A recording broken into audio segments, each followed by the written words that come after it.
Ali, bonjour. Bonjour. Alors, celui-là, il est particulier parce que on va le mettre en podcast, mais c'est peut-être mieux de le regarder. Et c'est sur les petits problèmes qu'il y a eu à Toulouse, là. Les petits Les problèmes. petits problèmes qu'il y a eu à Toulouse. Pour ceux qui connaissent pas, il y a eu des problèmes à Toulouse dans les soins, dans les urgences psychiatriques en 2023. Et on va voir quels petits problèmes il y a eu. Mais en fait, c'était costaud comme Oui, problème. oui. C'était costaud et moi, j'en parle souvent parce que je pense que c'est bien que les gens se rendent compte du décalage qu'il peut y avoir entre les recommandations qui sont encore tu fais des consultes de 1 heure et demie, tu sais si les gens, quand ils étaient enfants, ils étaient plutôt vanille ou chocolat. Et en fait, ce qui se passe sur le terrain, à savoir, on est en psychiatrie de guerre, mais guerre mode dégradé, quoi. Et donc, ça a déconné plein gaz dans les urgences. Et en fait, le but du podcast, là, c'est de regarder le rapport que l'IGAS, donc là, c'est l'Inspection Générale des Affaires Sociales, c'est pas des rigolos, les mecs, et de regarder le rapport qu'a fait cette instance après avoir étudié un peu la situation. Et donc, je veux j'essaye de transmettre le côté un peu solennel de la situation. Et ça a été bien mis parce que là, tu vois, tu as la photo. Donc là, c'est Valtou, qui est un petit préféré pour ma part. Et autour des gens, donc ça déconne pas, tu vois, tu as déjà les dossiers dans les mains, il y a du dossier. Elle, je crois que ça lui grattait le nez pas au bon moment, elle est en basket, mais bon, ça a l'air d'être une médecin, je sais pas quoi, donc on est tolérant. Ça fait sérieux. C'est peut-être une canne, mais tu vois, il y a un petit côté solennel. Et moi, j'ai vu des photos où tu les vois marcher un peu de la même façon, quoi. Donc, on est sur du lourd, on est sur du très sérieux. Et donc, en fait, le rapport, c'est ça. Le rapport est définitif. C'est-à-dire que tu n'auras pas un autre rapport. Il ne sera pas modifié. Ce ne sera pas modifié. Il peut y avoir d'autres rapports, mais il ne sera pas modifié. Et donc, l'IGAS a fait un rapport. Alors, il y a 173 pages. Donc, les mecs, ils font de la page, mais dans ces pages, toutes sont nécessaires.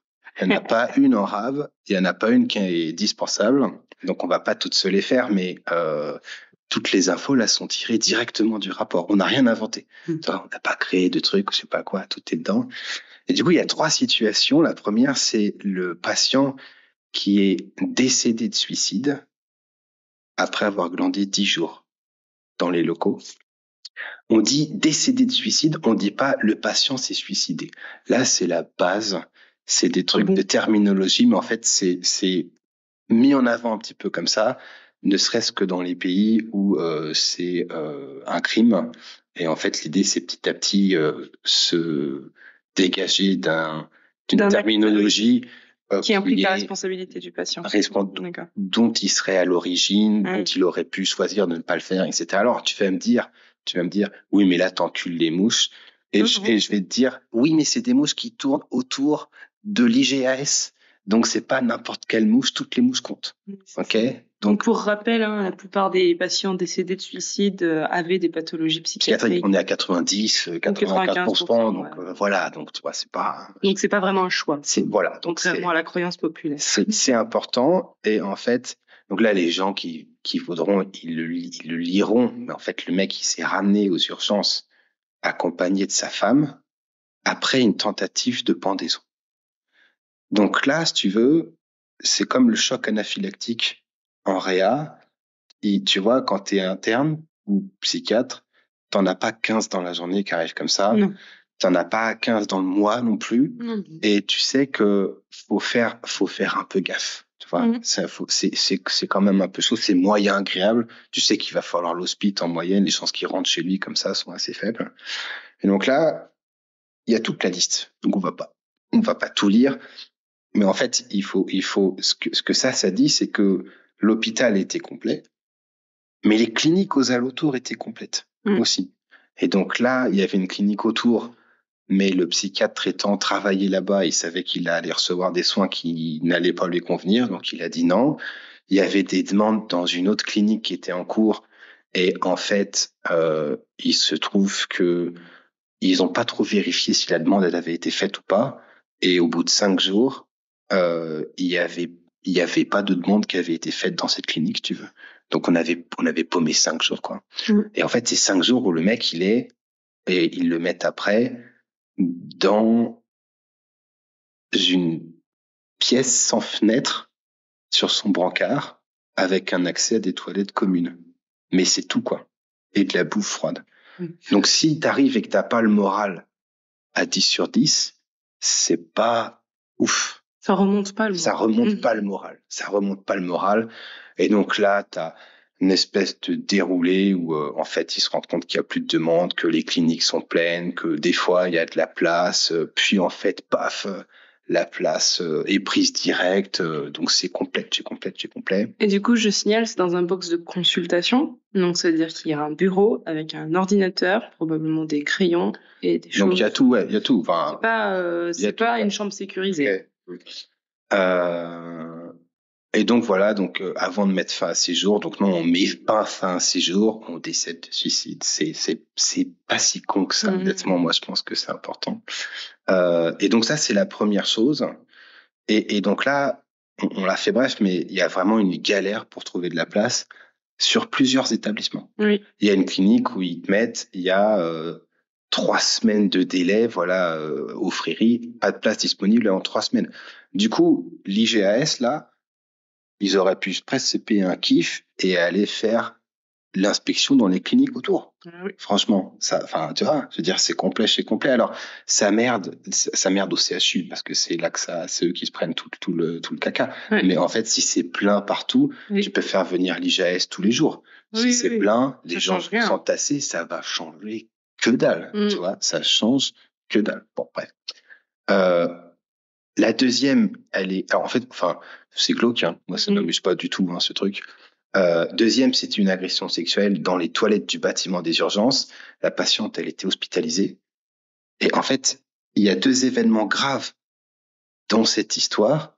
C'est-à-dire que, elle a 18 ans, elle arrive aux urgences, elle est prise en charge à 00:54. OK. Et en fait, elle n'est pas examinée par un psychiatre. Elle sera examinée que le lendemain. Bon, après, ça dépend de la raison. Ah non, c'est une tentative de suicide. Bah ouais.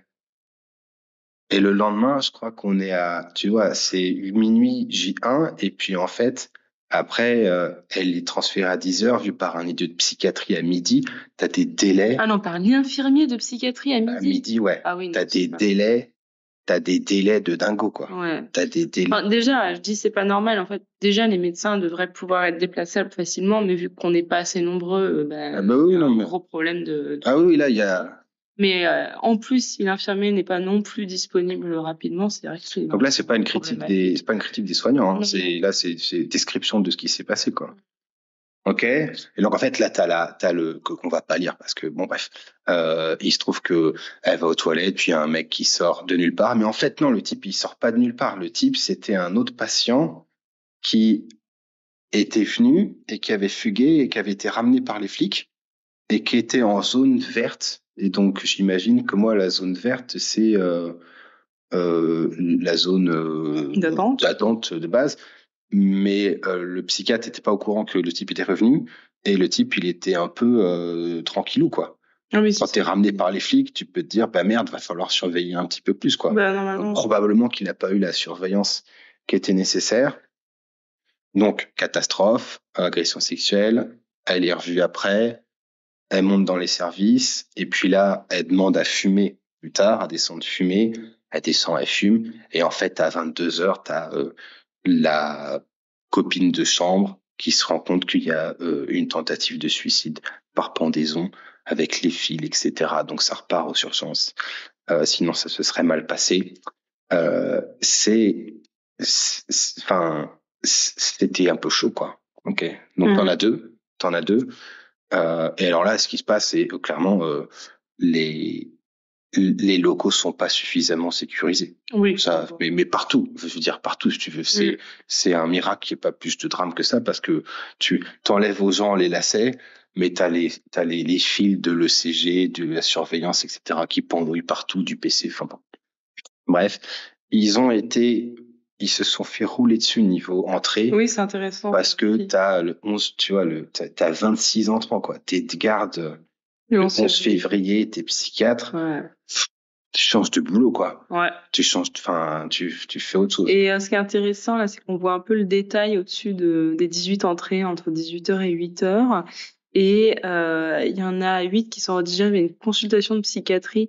Donc pour moi, c'est possiblement un signe que ça bloque aussi en consultation, quoi. Il n'y a pas assez de De toute façon, psychiatres ça bloque partout. partout. Et du coup, ça explique aussi un peu l'afflux de patients aux urgences, quoi. Ah oui, c'est un goulot d'étranglement. Bon, et donc là, tu as la dernière, ou agression sexuelle. Et en fait, je crois que j'ai confondu. Ah. Non, je crois que j'ai confondu. C'était pour celle-là, l'autre patient là, qui se fait ramener par les flics. Ah, d'accord. C'était pour celle-là. Oui. J'ai confondu. Et donc elle se fait ramener, agitation, et donc elle arrive aux urgences. Elle arrive le 9 février à 18h40 et elle est examinée par le psychiatre le lendemain à 17h. C'est long, hein. Ah oui, c'est long. T'as beau dire, on est quand même long, quoi. Okay. Et donc J2, l'interne, il arrive et paf, en fait, dedans il y avait un mec, on savait pas trop ce qu'il foutait là. Il le fout dehors et il se rend compte qu'il y a eu une agression sexuelle.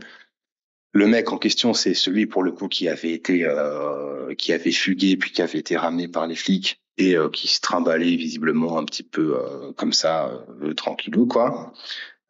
Et elle, un dans les facteurs aggravants, ce qui s'est passé, c'est que la patiente, elle était contentionnée, quoi. Oui. Donc en fait, t'es contentionné. Depuis 24 heures. Donc. Je sais pas quand est-ce que ça a été commencé, la contention. Oui. T'arrives, ça fait 24 heures que t'es là, tu finis par être contentionné, et en fait, il y a un gus qui peut rentrer dans ta chambre et faire ce carnage. Donc c'est une catastrophe. Oui. C'est une catastrophe complète. Et moi, j'avais pas saisi un peu la gravité de ces événements, quoi. Quand c'était passé aux infos, on n'avait pas. On avait surtout eu le suicide. On n'avait pas droit à tout, mais c'est vrai que c'est quand même un petit peu chaud, quoi. C'est quand même un peu chaud. Donc en fait, il y a plein d'endroits où ça déconne, c'est-à-dire que la patiente, une fois la seconde là, une fois qu'il y a eu l'agression sexuelle, il avait été décidé qu'elle soit sous surveillance rapprochée, et en fait, elle était pas si sous surveillance rapprochée que ça. Et en même temps, dans un CHU, t'as pas de surveillance rapprochée. Mais si les secteurs sont complets, t'as pas d'autre solution que de les avoir dans un CHU. Dans un CHU, c'est patient. Donc en fait, ça déconne, genre plein gaz. Ok. Et là, t'as l'ARS, qui sont moi aussi des gens que j'apprécie particulièrement. Il y a le rapport de l'IGAS qui sort. Alors il y a 14 mesures. Alors moi je trouve que c'est du caviar, honnêtement. Donc on va se les faire une par une si t'es OK, parce qu'elles sont toutes bien. Elles sont toutes géniales, je trouve.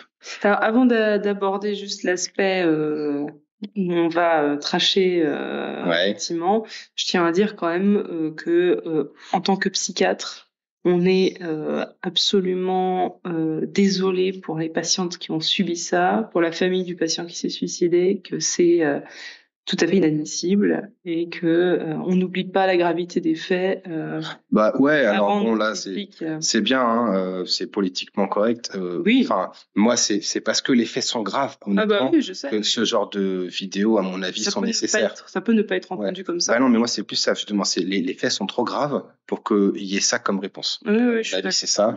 Et après de façon plus publique, moi je m'excuse pour la qualité des soins en psychiatrie de façon quotidienne. Oui, c'est quotidien. Je veux dire, ça se dit comme ça. Je suis désolé, soit pour les conneries que j'ai faites, soit pour les erreurs qui ont peut-être été faites qui n'étaient pas les miennes. Enfin, c'est constant. Hein. Donc là, c'est premièrement approfondir l'exploitation des événements indésirables et événements indésirables graves, assortis de plans d'action. Alors déjà là, approfondir l'exploitation, assortis de plans d'action en suivant l'effectivité des mesures et mettre en place des actions de formation des personnels et de sécurisation des locaux. En fait, moi, ce qui se passe, c'est que ma mère, elle avait un logiciel, j'espère qu'elle m'a pas dit des conneries, ma mère, parce que c'est peut-être là où c'est une humiliation publique, qui s'appelait le Bipotron, et qui déjà en 2000 pouvait sortir des phrases qui se lisaient, mais qui n'avaient finalement absolument aucune substance, tu vois. C'était complètement vide, c'était aussi sec que des testicules quand t'as 4 mg d'aldol et de risperdal, tu vois. Il y a rien là-dedans, il y a rien. Et du coup, là-dedans, concrètement, il y a rien, tu vois. Il faut former le personnel et sécuriser les locaux, mais t'as pas de formation suffisante pour que les gens puissent être en sécurité s'il n'y a pas assez de personnel. Tu peux les former, tu peux avoir des gens du GIGN, ça ne sert à rien. Et sécurisation des locaux, tu peux pas le faire. Tu peux pas le faire dans un CHU. Si le CHU est blindé, ils vont avoir des patients graves et ils peuvent pas avoir des chambres d'iso au CHU. C'est pas possible. Donc la chambre d'isolement, c'est la chambre dans laquelle il se passe rien. Le patient est privé de virtuellement tout. Mais au moins, il peut pas y avoir de passage de l'acte pour ceux qui connaissent pas. Mais ça, c'est une mesure. Il y en a 14. T'as envie de te dire, les 14, c'est du lourd. C'est ça. Et puis, alors, pour traduire la première partie, en gros, ça veut juste dire, on prend les événements indésirables, graves et non graves, et on les analyse plus qu'avant. Vraiment. Mais merde, les gars, putain. Et du coup, on fait des plans d'action. Et après, on regarde si les plans d'action marchent. C'est ça que ça veut dire. C'est ça que ça veut dire. T'as vraiment deux parties. On regarde ce qui se passe quand ça va pas. On analyse. On regarde plus. C'est approfondir. On fait des choses et après, on regarde si ça marche. Mais ça, j'espère que c'est fait de base. Tu vois, j'espère qu'il n'y a pas une mesure. Tu vois, tu crois, les gars, ils disent, tu crois, il y a des mecs, ils attendent ils attendent le truc, on en a parlé, ils voient ça, ils font putain, excellent idée, les gars, tu crois? Enfin bon. Et ils étaient pris en photo, les mecs qui avaient fait juste avant, ils étaient pris en photo sur une estrade, là, JS, on y va, les gars. Alors, une petite pensée à tous les infirmiers qui doivent remplir non-stop des fiches d'événements indésirables et d'événements indésirables. Foutez de moi. Et qui se disent, mais oui, on va peut-être en faire quelque chose. Mais j'en ai fait, moi, des rétextes d'événements indésirables, machin, il se passe que dalle. Attends, il se passe que dalle, les gars. On était en chambre d'isolement et à un moment, on entend un bruit de métal. Il y avait un mec en chambre d'isolement. Le gars, il faisait 2 mètres. C'est 2 mètres. Oui. Et il était sur le plan psychotique, pas en pleine forme. 2 mecs de 100 kilos, il te tue avec une main, franchement. Et on se retourne, et le type, il avait déboulonné une barre en métal. Et il était en train de la prendre comme ça, en nous regardant. Donc on a dû faire venir la brigade, je sais pas quoi. Oui, vous voyez pas, mais il tapait sa barre à métal. Il tapait les mains comme ça. Mais, enfin, je veux dire. Et du coup, il y avait eu un rétex, et on était là. Quand même, on aimerait bien que les vis soient vissées, tu vois. Ce serait bien que, parce que le gars, il avait pas une boîte à outils, hein. Il était allé avec ses ongles, si tu veux. Oui. Donc, soit il a des ongles, soit les vis sont pas très bien boulonnées, quoi. Enfin bon, du coup, voilà. C'est de la merde. Mais la priorité du service, c'était pas ça. C'était pas ça. Ils étaient sur autre chose. Mais bon, ça, Mais du coup, cette phrase-là, c'est de la merde. C'est une priorité 1. Et ils ont même donné une date. Ça doit être fait en 2024. Donc, incroyable. J'espère qu'ils n'ont pas attendu 2024. Parce que là, on est en 2000. Ils n'ont pas attendu 2024 pour se dire, on va commencer à regarder si ce qu'on fait, c'est efficace ou pas. J'espère qu'ils n'ont pas attendu ça. Mais si c'était pas le cas, on va dire que c'est une mesure pertinente. Pourquoi pas? Là, la tournure des phrases est puante de ouf, je trouve. C'est insupportable, les gars. Là, c'est la deuxième mesure, c'est professionnaliser le fonctionnement de la cellule de régulation territoriale. Ouah, mais qu'est-ce que tu racontes? Et médicaliser en tant que besoin les échanges avec les établissements receveurs. Mais la cellule de régulation territoriale n'a plus de raison d'exister. Tout est complet. Puis c'est déjà professionnel. J'espère que c'est professionnel. Ce sont des gens qui ont un boulot. J'espère que, tu vois, je sais pas ce que ça veut dire, professionnalité. Moi, tu vois, Clara, si jamais je te dis, Clara, je te quitte. Oui. Si dans 1 an, ça n'a pas changé, je te quitte. J'espère, tout Jésus pour notre couple, que je te dirai des trucs simples. Tu vois, arrête de faire ci, commence à faire ça, et tu vois, j'espère que ce sera simple. J'espère que ce sera pas, tu vois, moi, si tu me dis, écoute, mon chéri, j'espère que tu vas professionnaliser la fréquence à laquelle tu tireras la chasse dans les toilettes et réagir en fonction des besoins et de la nécessité de la dégradation des locaux, tu vois, c'est chelou, comme façon. C'est chelou. Ça fait, je me sens pas écouté. J'ai l'impression que tu te fous de ma tronche, tu vois. Et du coup, s'il y a des gens qui se sentent concernés par la gravité de ce genre de situation qui peut se passer n'importe quand, n'importe où. Honnêtement, ce qui s'est passé au CHU de Toulouse, ça peut arriver n'importe où, à n'importe quel moment. Je veux dire, le hasard est provoqué constamment. D'accord. Okay. Et donc là, je sais pas ce que ça veut dire. Les échanges, médicaliser en tant que besoin les échanges avec les établissements de refaire. Ça veut dire quoi? Ça veut dire qu'on va mettre des médecins de régulation territoriale ou je sais pas quoi. Enfin, on va mettre des médecins. Je sais pas ce que ça veut dire. Je sais même pas ce que ça veut dire. J'aimerais bien critiquer, mais je sais même pas ce que ça veut dire. Donc, pour moi, c'est que c'est de la merde. Je veux dire, comment tu vas évaluer si ça a été fait ou pas? Je sais même pas ce que ça veut dire. Les établissements receveurs, en fait, on fait déjà des échanges entre médecins quand il y a besoin. Hein. C'est pas et du puis tout. quand tu peux. Et bah, quand les lits sont complets et qu'il y a un mois d'attente, bah, tu peux médicaliser tout ce que tu veux. Il n'y a pas besoin d'échanger quoi que ce soit. Je veux dire, alors, permettre les transferts de patients dans un délai maximal de 4 heures. Alors ça, c'est bien. À compter de la déclaration de la disponibilité de la place dans la structure d'accueil, oui, ça c'est mieux parce que si tu as une place mais que tu mets 24 heures. Si tu mets 24 heures, c'est pas ouf. Tu vas me dire pourquoi 4 heures? Est-ce que 3 heures, 3 heures, on avait encore de marge, mais 5 c'était trop? Je suis sûr qu'il y a des données sévères sur ça.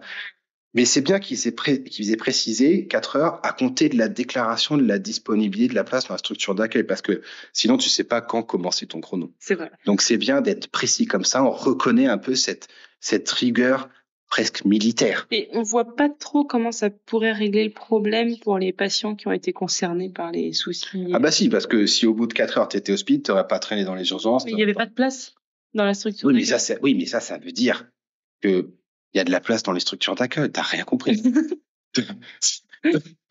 T'as rien compris. Et les mecs, on voit qu'ils ont été sur le terrain, ils ont mouillé le maillot parce que ils ont mis à partir du moment où il y a de la place dans la structure d'accueil.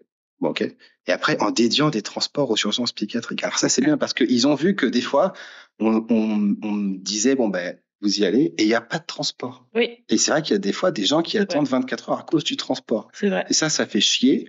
Et là, il n'y a qu'à créer des transports pour la psychiatrie. Oui, exactement. C'est pas gênant. C'est pas un souci, en fait. Enfin, tu vois, moi, j'ai des gens qui désaturent au cabinet et pour appeler les urgences, pour qu'il y ait une ambulance, ça arrive en 2 ou 3 heures. Donc, en fait, il suffit de créer des transports. Mais c'est ça, c'est fait. Faut avoir fait un petit peu d'études de com et de gestion, etc. Mais sinon, voilà, c'est tout. C'est vrai que c'est le mec qui meurt de son infarct qui sera content de savoir que son transport a été utilisé pour de la psychiatrie. Bah là, de toute façon, tu peux les créer pour ce que tu veux. Il y a plus de transport. Il y a pas de transport, les gars. Il y a pas de transport. Donc là, par contre, ils te disent, donc c'est priorité 1. Donc là, on a 1, 2, 3. On en a 3 avec une priorité 1. Laisse-moi voir. En fait, on a 14 mesures. Il y a 2 mesures avec une priorité 2. À quoi ça sert d'avoir fait cette histoire de niveau de priorité? Je ne sais pas, mais je suis pas dans la com. On va dire que c'est quand même bien. Et il y a les délais. Donc là, c'est dans un mois. Donc là, c'est dans un mois. Les gars, ils sont soft parce qu'honnêtement, moi, de dire que les gens ne glandent pas moins de 4 heures, j'aurais dit, bah, quitte à kiffer, tu le mets en place tout de suite. Non, parce qu'il faut dédier les transports aux urgences psychiatriques. C'est ça qui met un mois. Il y a quand même bon, donc voilà. Donc là, le petit secret, c'est que ça mettra pas un mois, c'est peut-être jamais. Donc là, on est d'accord. Mais moi, j'ai l'impression d'écouter les politiques qui disent, alors, je suis pour le pouvoir d'achat, l'égalité des sexes, je suis contre la pauvreté, les morts de VIH et toutes ces choses, la pluie. Enfin, je veux dire, les gars, c'est super. Franchement, c'est super. Donc merci. Il nous faut de la place, des transports réactifs. Et puis on sera bon. Autre proposition, mettre en place un comité opérationnel de gouvernance de la filière des urgences psychiatriques associant de façon bipartite les membres du CHU et du CHGM. Un comité opérationnel de gouvernance. Quel esprit vicieux, malade peut suggérer, alors qu'on est en train de suffoquer sous les agences administratives de tous les côtés, quel esprit malade peut, alors qu'on est sur un truc gras comme ça, présenter une proposition qui dit qu'il faut remettre un comité de gouvernance et un comité opérationnel. Oui. Moi, rien n'est laissé au hasard dans cette phrase. Tout est nécessaire. C'est pas un comité dysfonctionnel. C'est pas un comité qui fait des réunions. C'est pas un comité qui glande. C'est un comité opérationnel de gouvernance de la filière des urgences psychiatriques. Mais qu'est-ce que ça va foutre? Ils vont faire quoi? Qu'est-ce que tu veux faire? Il y a 28 personnes qui arrivent en une journée aux urgences. Qu'est-ce que tu veux foutre? Qu'est-ce que le comité va foutre? Je suis alarmé, quoi. Le mec, il se multiplie. Tu sais, on dirait dans Matrix. C'est ça. Où le gars, tu sais, t'as Smith, il arrive et dit, vous multipliez jusqu'à l'épuisement des ressources. Et après, vous déménagez. Et il y a une autre espèce vivante qui a utilisé ce mode de fonctionnement, le virus. Tu vois. Et là, les gars, Bon, bref. Donc là, c'est en 2024, priorité 1 quand même. Faut pas trop faire traîner. Et ça, moi, je trouve que c'est un peu flou. Je trouve que c'est un peu flou. J'ai un patient qui arrive et qui me dit, bon, qu'est-ce qu'on fait, docteur? Je lui dis, écoutez, on va mettre en place un comité opérationnel de gestion, d'évaluation, de mise en place, de gouvernance, machin, avec votre famille, et puis on verra ce que ça donne. Tu vois, les gars, ils sont moyens. Tu vois, il y en a pas un qui dit, oh, merci, docteur. Ça fait du bien. Mais bon, visiblement, alors là, on va dire qu'on n'a pas toutes les compétences pour comprendre. Et donc, j'imagine que c'est pas dédié à des médecins, tu vois. Faut être plus élevé dans le truc ou des connaissances qu'on a pas. Déjà, je pense pas que ce soit créer des postes. Je pense que c'est juste des réunions en plus. Ce qui est déjà un peu déconnant. Je sais pas, un comité, tous les... Si, parce que c'est des membres déjà du CHU et du CHGM. Donc... comment tu sais? C'est écrit. Mais non, mais alors ça veut dire que dans les gens qui sont déjà présents, il y en a qui sont suffisamment de temps pour qu'on leur foule des réunions. Voilà, c'est ça que je trouve déconnant. T'as un pauvre psychiatre, ce crétin, il est là, il a 28 entrées dans la journée, mais à côté, t'as des gens à l'hôpital, en fait, ils ont suffisamment de temps libre. Tu rigoles, il n'y a pas de médecin. Pour faire de la réunion. Ouais, mais tu vois, il y a peut-être une répartition des... Je sais pas. Bon, en tout cas, pour moi, on voit pas trop l'intérêt. Moi, j'ai mes priorités 0. Voilà. Parce que je vois même pas ce que c'est. Bon. Promouvoir l'universitarisation de la discipline psychiatrique. Alors ça, c'est une bonne idée, mais tu as du mal à voir. Ah, mais si, qu'est-ce que ça vient faire. C'est parce que c'est pas au CHU, c'est au CHGM, donc je pense que ça doit être l'équivalent du secteur. Ah oui, d'accord, c'est ça. Et le renforcement des postes des chefs de clinique, des universités assistants, machin, au CHU. Alors ça, par contre, non. Donc en fait, moi j'imagine que ce que c'est que... Juste pour info, c'est que les postes, enfin les endroits les plus pourvus en psychiatre, en moyenne, c'est les CHU. C'est ça, c'est les centres par rapport au nombre de patients. Au nombre de patients, c'est ça. Donc, vraiment, on voit pas trop l'intérêt de renforcer. Je vois pas trop. Qu'est-ce que t'as? Et alors, par contre, l'université de la discipline en secteur, ça, oui, c'est pour attirer plus de monde en secteur. Mais il faut pouvoir avoir des universitaires de base. Il faut que les secteurs bien le faire, parce que universitariser le secteur, je sais moi qu'il y a des potes qui écoutent là le podcast de temps en temps, et il y en a qui savent que d'universitariser le secteur, faut y aller tôt le matin et pas avoir peur de se prendre des mandales. Hein. Oui, voir. Donc ça marche pas des fois. Donc ça marche pas des fois. Donc là, c'est priorité 2. Donc là, je pense que je suis assez d'accord avec eux. 2025, ça me paraît un pôle optimiste, les amis. Je pense que il y en a qui ont écrit ça, qui savent pas trop de quoi ça parle, comment ça se passe en réalité. Mais là, honnêtement, on est sur des recommandations. Je veux dire, les mecs, tu les envoies sur la bande de Gaza, ils te font 900 pages et ils mettent, on recommande une hygiène avec des repas 3 fois par jour, répartition équilibrée. Enfin, je veux dire, c'est Captain Obvious sous stéroïde, moi. Je veux dire, c'est, mais oui, oui, quoi. Je vois pas ça valait pas le coup de se mettre en scène, genre, on est en train de marcher sur une zone de guerre, à mon avis, pour dire ça, mais bon, c'est pas. Alors, structurer les urgences de psychiatrie en filière. D'accord. Et mettre en place le projet de réorganisation des locaux visant à les adapter aux besoins constatés. Mais merde. Alors en fait, je pensais que le podcast allait être, tu vois, un côté un peu sordide au début, puis un petit côté un peu rigolo, mais en fait, on s'emmerde, c'est toujours les mêmes trucs, quoi. Bah, c'est ça. On comprend rien à ce qu'on raconte. Là, clairement, il faut faire des travaux. Mais je pense que c'est ça. Mettre en place le projet de réorganisation des locaux, mais quoi, il y a un projet qui traîne et donc il sert à rien ce projet alors jusque-là. J'espère qu'on n'a pas fait un projet qui sert à que dalle, ça ferait chier, t'imagines, c'est notre argent. C'est notre argent. Puis là, c'est la même histoire du souci sans fin, c'est-à-dire qu'en fait, à la base, les locaux adaptés, ils sont plutôt en secteur. Et donc, c'est là que les patients ne tu vas pas transformer le CHU en secteur, hein. C'est ça. C'est ce que tu fais. Par contre, il faut structurer les urgences de psychiatrie en filière. Ça, c'est bien. Une bonne urgence est une urgence structurée. Quand c'est pas structuré, c'est le brouillon. Quand tu arrives et qu'il y a 30 personnes par jour, c'est déstructuré. Je pense qu'en filière, ça veut dire que c'est un parcours à part, mais je suis pas sûr que ça change grand-chose. Ça change qu'une. Ok. Poursuivre l'installation des lits d'intervention de crise et de post-urgence psychiatrique jusqu'à la cible de 15 envisagés. 15? Putain. Oui. Oui. Mais c'est toujours un problème de personnel, plus que. Faut des personnels. Si tu crées des lits et qu'il y a personne, en fait, ça ne résout pas trop le souci, quoi. Mais j'imagine qu'ils vont nous parler de ça. Et se doter d'indicateurs d'alerte, taux d'occupation et durée de séjour, en cas de difficulté à trouver une prise en charge adaptée pour les patients. Ça, c'est bien. Il y a vraiment une espèce de raisonnement qui, tu vois, et ça tient la route. C'est-à-dire que je propose de faire quelque chose et en même temps, je propose d'évaluer si ce que j'ai fait marche ou pas, et ça, c'est vachement bien. Et non, mais ça, c'est typiquement, en plus, c'est drôle parce qu'on connaît tous sur le logiciel le truc qui est allumé en rouge et qui clignote depuis plusieurs jours. Oui, c'est ça. On les sait, mais on les sait. Les indicateurs d'alerte, ils sont tous éclatés au sol. Hein. Ils sont tous en train de clignoter, puis perpète, hein, tu vois. Mais c'est marrant. Si on n'outre pas.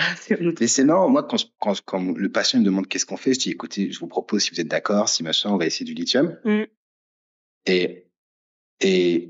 Et sous-entendu, et on va voir si ça marche, et si ça marche pas, on changera, tu vois.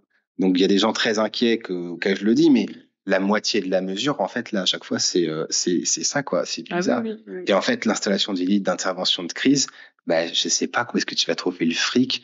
Et les lits, oui. Le personnel, tu vois, parce que le psychiatre, du coup, ça veut dire quoi? Ça veut dire tu vois, faut un psychiatre en plus, faut des soignants surtout en plus. Je vois pas comment tu fais, quoi. Mais après, ou alors, faut déshabiller Jacques pour habiller Paul, quoi. C'est vraiment. Donc là, c'est dès que possible. Et c'est au plus tard en septembre 2024. Donc normalement, c'est fait. Là, il y a 15 lits qui roulent. On va voir. Ouvrir les 3 lits de psychiatrie supplémentaires du HCD fermé. Ah ça c'est pas con. Parce qu'ils les ont fermés comme ça. Ça c'est pas con. Parce que ces abrutis, ils ferment des lits. C'est quand même ces abrutis, ils ferment des lits et faut que t'aies l'IGAS qui viennent et ils disent il faudrait quand même les rouvrir. Et du coup les mecs, en fait là c'est rouvert.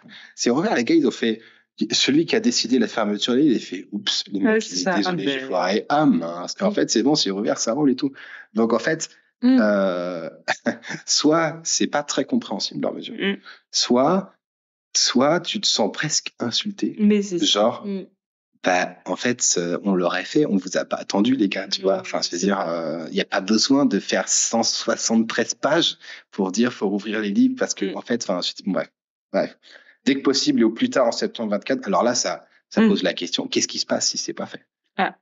Parce que là, qu'est-ce qui se passe? Parce que moi... Voilà, je pense que tu as un petit mot de la HAS qui dit que... Je sais pas, mais moi, si tu me dis, écoute, mon chéri, dans 2 mois, si tu as arrêté de faire tac, tac, tac, tac, tac, je me casse, c'est vrai que... La sanction est claire. C'est vrai que c'est clair, tu vois. Il y a une espèce de truc simple pour un esprit simple comme le mien et je vois de quoi on parle. Là, c'est vrai que on se demande qu'est-ce qui se passe. Moi, vu que j'aurais tendance à dire, ils font peut-être un petit rapport au pire. C'est ça. Et je sais même pas si c'est pas vrai. Et du coup, après, ils font un rapport et ils disent, les préconisations n'ont pas été appliquées. C'est ça. Je crois que c'est ça qui se passe. Bon, comme quoi, bref. Mais c'est une excellente idée. Hein. Là, c'est du lourd. Alors après, pérenniser le doublement des cartes de psychiatrie tel qu'il a été mis en place à la suite des événements indésirables graves. Alors ça, c'est bien parce que... Alors du coup, on suppose que doublement, ça veut dire qu'il faut qu'il y ait 2 psychiatres en même temps. Ça, donc probablement un interne de psychiatrie et un médecin. Donc là, il faut doubler le personnel qui fait les lignes de garde. Ouais. Mais une fois que tu as fait ça, après, tu es tranquille. Il y a juste à trouver des gens pour doubler. Mais ça, c'est pas con. Enfin, on est border. Hein. Franchement, on est border à dire à un patient en surpoids de dire, je vous conseille, mon verdict définitif, il faut que vous perdiez du poids. C'est ça. On est vraiment pas très loin. Et donc, tu doubles les gardes de psychiatrie chaque jour. Et pendant la période de 18h30 à minuit. Donc, en fait, c'est pas x2, mais si, en fait, sur le planning de garde, c'est x2, quoi. En faisant appel à l'ensemble des psychiatres du CHU et du CHGM. Alors là, par contre, c'est intéressant. Ah oui. Là, ça veut dire que tu as les psychiatres des secteurs qui vont devoir venir bosser au CHU. Oui, il faut qu'ils soient d'accord. Hein. Il faut qu'ils soient d'accord. Donc là, il y a une espèce d'échange, une espèce de chassé-croisé. Il y a l'universitaire qui déboule dans le secteur. Pour nettoyer un peu tout ça et universitariser. Hein. Et en même temps, tu as le secteur qui doit aller quand même soutenir un peu machin. Et du coup, les gars de secteur, en moyenne, ils sont pas méga chauds pour ce Non, et puis en plus, méga chauds. Sachant qu'il y a déjà des gardes dans le secteur. Voilà, c'est ça, parce que c'est ce que j'allais dire. Nous, là où on était, clairement, je parle pas de notre ville actuelle, Laval, parce que là, c'est un cas à part, mais dans la ville où il y a le CHU, où on était, il y avait déjà des gardes dans le secteur qui étaient déjà... C'était déjà costaud. Hein. Costaud, en fait. Oui, tu faisais pas 2 fois plus de garde, ou alors tu avais les médecins qui se cassaient. Tu disais aux médecins, vous allez faire 2 fois plus machin. Ou alors, si c'est pas les médecins, en tant que tel, les psychiatres, c'était les internes. Si tu disais aux internes, bon, vous allez machin, un truc, mais tu commençais à... c'est pas possible. Donc là, l'IGS, ils sont sympas parce qu'en fait, il suffit de soit recruter 2 fois plus de monde, soit faire bosser 2 fois plus de gens sur le planning d'astreinte. Et donc, c'est une idée intéressante qui a dû nécessiter un certain brainstorming, comme on dit dans le milieu, hein, mais à mon avis, qui tombe un peu à plat, quoi. Hein, je pense. Mais après, si tu squeezes les soignants jusqu'à ce qu'ils pètent, il y a toujours moyen de plus squeezer. Hein, tu vois, c'est comme les citrons, hein, tu arrives toujours à trouver un petit peu de jus, hein, c'est pas un souci. Donc, 173 pages. Celle-là, à mon avis, elle est un poil déconnectée de la réalité. Un chouïa, mais bon. Alors, octroyer le plus largement possible. Je tiens à dire quand même que, par contre, la bonne nouvelle, c'est que le nombre de psychiatres va augmenter. Ah oui, par contre. Grâce à la réforme. Oui, ça augmente, donc c'est pas un souci. Donc, ça va. C'est de l'ironie, hein. Ça recrute. Ceux qui savent pas. Ça recrute bien. Alors, octroyer le plus largement possible l'indemnité d'activité sectorielle et de liaison en tenant compte de la spécificité de l'activité réalisée. Arrête de rajouter en tenant compte de machin. C'est évidemment que tu te tiens compte et tu tiens compte et que tu fais pas des trucs au pif comme ça, machin. Et après, c'est pas un problème d'argent. Tu peux payer le psychiatre 200 milliards. Tu peux payer qui tu veux, machin. Il y a un problème de temps. Tu peux pas te multiplier. Tu peux faire ce que tu veux. Tu peux pas te multiplier, machin. C'est pas possible. Contractualiser avec les agents volontaires pour permettre leur mobilisation en cas de besoin dans le cadre du dispositif de surmajoration des heures supplémentaires. Alors ça, c'est beau. T'aurais pu mettre, paye les gens encore plus cher pour faire des heures sup. C'était plus compréhensible. C'est ça. J'apporte néanmoins un petit bémol à cette information. En fait, ceux qui peuvent bosser plus, en moyenne, ils bossent déjà plus. Et tout le monde est un peu sous pression là dans les soignants. Donc les agents volontaires, en fait, il n'y en a pas 56 000 qui machin. T'as le truc Hublot pour des remplats qui explosent et tout. Enfin, en fait, c'est déjà sous pression, les mecs. Je veux dire, c'est toujours pareil, quoi. Tu peux les payer 200 000 balles, si tu veux. Après, t'arrives à un autre truc où, en fait, vu qu'ils sont claqués, ils s'endorment au boulot, il y a des erreurs et tout. Enfin, je sais pas si c'est... Moi, si vous me payez 200 000 balles, je veux bien revenir à l'hôpital public. Bon. Non, mais tu vois, mais c'est bien, mais t'aurais aimé un poil plus mouillé. Enfin, pas n'importe quel hôpital public. Pas n'importe lequel. Ok. Alors, développer l'accompagnement des fermiers vers une carrière d'IPA, mention de psychiatrie, c'est un instrument. Alors là, je suis désolé, je vais me payer un petit kiff quand même. Moi, je suis pour les IPA. Hein. Les IPA sur LinkedIn, ils me tannent un peu, mais je suis pour les IPA. Mais c'est juste pas une solution à tous les soucis. Hein. Je veux dire, ça a été développé dans d'autres pays avant, avec un niveau d'exigence qui n'a rien à voir. Okay. Et en fait, si tu prends un IPA, si tu crées pas un IPA, tu prends un infirmier qui a déjà de la bouteille et qui est déjà a priori compétent vu la sélection, parce qu'en moyenne, ils ont fait 10 ans de machin et que c'est ceux les plus intéressés. Tu leur fais faire 2 ans de fac et de stage, ce qui ne te révolutionne pas la personne. Hein, c'est pas 2 ans de fac de psychiatrie française et des stages qui te révolutionnent les gens. C'est dommage, mais c'est comme ça, c'est pas grave. Et même s'ils étaient révolutionnés, je veux dire, t'as un soignant, c'est tout. T'as juste un soignant de plus, quoi. T'as même pas un soignant de plus. Enfin, t'as un soignant avec un peu plus de compétences qui sont délégués à d'autres. Mais enfin, je veux dire, là, ça aurait changé que dalle. Hein. Ça aurait changé que dalle, les gars. Enfin, ça aurait changé que dalle. Et alors, sauf que c'est d'une hypocrisie un petit peu suffocante de dire on va créer des trucs où il y a des délégations d'actes médicaux, machin. Alors là, ils vont triper. Ouais, c'est pas des délégations. Écoute, ce que tu veux, mais tu fais les assistants médicaux, tu fais les IPA, c'est ce que tu veux. Et après, en fait, ça bloque en disant non, on veut pas qu'ils puissent faire ci, ça ou pas, machin. Enfin, là, c'est du vent, quoi. C'est du flan complet, quoi. Enfin, je suis désolé, c'est du flan. Enfin, ça te crée pas des soignants. Non, ça règle pas le problème. Ça élargit des compétences. Ok. Ça règle pas le problème des gens qui se suicident ou qui se font violer aux urgences, quoi. Je veux dire, vraiment. Qui décèdent de suicide. Qui décèdent de suicide ou qui se font violer. C'est pas une solution, là. Je suis désolé, c'est pas une solution. Enfin, c'est juste pas une solution, quoi. Donc, ils sont en train, à mon avis, de mentir à tout le monde en disant on va faire ci, on va faire ça, et puis machin. Mais ça règle pas le souci, quoi. Enfin, ça règle pas le souci. Moi, j'ai la moitié de mes patients à la louche, hein, qui ont plus de médecins traitants. L'IPA va pas remplacer le médecin traitant, faut qu'il bosse avec un médecin. Oui. Enfin, je veux dire, ça marche pas, leur truc, quoi. Ça marche juste pas. Après, on est d'accord, hein, que spécialiser les infirmiers, c'est très intéressant. Mais c'est pas, c'est pas la solution. C'est pas la peine de finir le GIGN des réformes et des recommandations sur ça. Je suis désolé, ça vaut que dalle. Hein. Alors là, celle-là, elle est golden. Confier à un chef de projet. Bon, là, je pense qu'il recrute un chef de projet, quand même. Confier à un chef de projet l'ensemble de la gestion de cette nouvelle structuration du service des urgences psychiatriques. Et ben voilà, il faut un chef de projet. Tu fais pas recruter un nouvel administrateur. Tu fais pas des réformes sans faire de chef de la réforme, Clara. C'est quand même la base, hein. Qu'est-ce qui fait ton projet sinon? Considérer que c'était une réforme, tout ça, mais oui. Oui, ça a l'air d'être une nouvelle structure. Bon, bref. Alors, et du coup, qui intègre l'évolution des locaux et le suivi du recrutement et de la fidélisation des personnels. Donc, le gars, faut pas qu'il soit complètement crétin. Il faut qu'il prenne en charge si les locaux évoluent ou pas. Il faut qu'il soit sympa avec les personnes. Il faut qu'il soit sympa avec Après, là, ils se foutent un peu de la gueule du monde parce que on sait très bien que le recrutement à l'hôpital, ça recrute pleine balle et qu'il n'y a pas beaucoup de personnes qui s'en vont et que c'est très fidélisé. Donc là, je pense pas qu'il y ait besoin de mettre un chef qui gère ça parce que ça roule déjà très bien. Et on sait que les gens qui sont placés à des postes d'encadrant supérieurs, ils sont placés grâce à leurs compétences et à leur capacité à gérer des équipes correctement. Oui, tous les cadres sup qu'on a vus à l'hôpital étaient tous bienveillants avec le personnel et veillaient à leur fidélisation. On n'a vu aucun abus. Jamais. Donc là, en fait, là c'est pareil, c'est du foutage de gueule complet, quoi. On n'a pas besoin de faire un chef parce que, il y a rien dans le truc là, il y a que dalle en fait. Et du coup, il y a pas besoin de chef ou je sais pas quoi machin. Et t'as 14 recos à faire, t'as 173. Là c'est la quintessence de leur travail. Il y a 173 pages et là ils ont résumé. Donc là c'est le summum du summum. Si là tu trouves que ça sert à rien, je te déconseille de lire toutes les pages parce que tu vas pas kiffer. Mais là, c'est pas une recommandation sur comment modifier la situation. Il faudra un chef pour gérer ça, mais c'est nul. Et un chef qui sera dont l'efficacité sera jugée sur des critères. On sait même pas.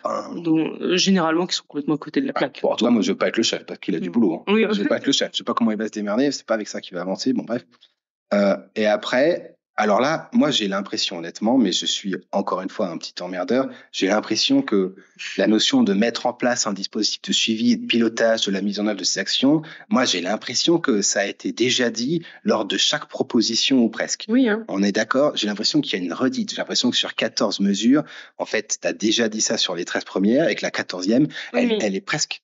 C'est important d'insister sur l'importance des administratifs. Non, mais, je suis désolé.